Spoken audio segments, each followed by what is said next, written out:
si c'était à refaire, Elisabeth Borne ne changerait peut-être rien. Invitée du journal de 20h de TF1, ce jeudi 16 mars, la première ministre est revenue sur l'utilisation du 49.3 pour faire adopter la nouvelle réforme des retraites.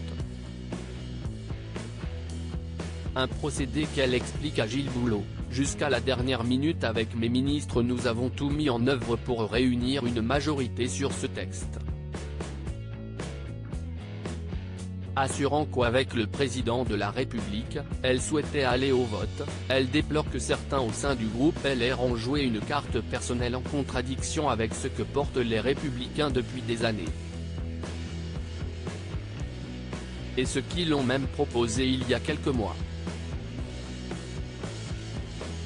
Le compte n'y étant pas, la chef du gouvernement a accepté d'engager sa responsabilité sur le compromis trouvé hier entre les sénateurs et les députés. Mais à l'Assemblée nationale, l'utilisation du 49.3 ne passe pas.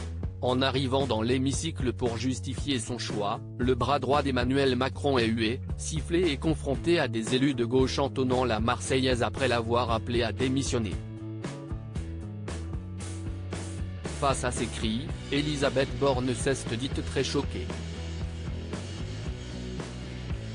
Supérieure à Elisabeth Borne, l'évolution physique de la première ministre en image et Elisabeth Borne dénonce ceux qui veulent le chaos à l'Assemblée et dans la rue évoquant les hurlements, les chants du côté des députés de la NUP, les députés du Rassemblement national qui tapent sur leur pupitre, les cris où on ne s'entend même pas parler. La chef du gouvernement rappelle que l'Assemblée nationale, si est un lieu où l'on débat.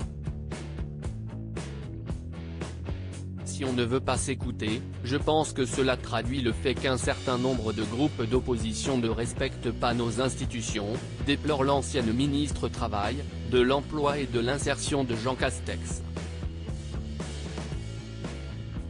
Certains l'ont dit clairement, ils veulent le chaos à l'Assemblée et dans la rue.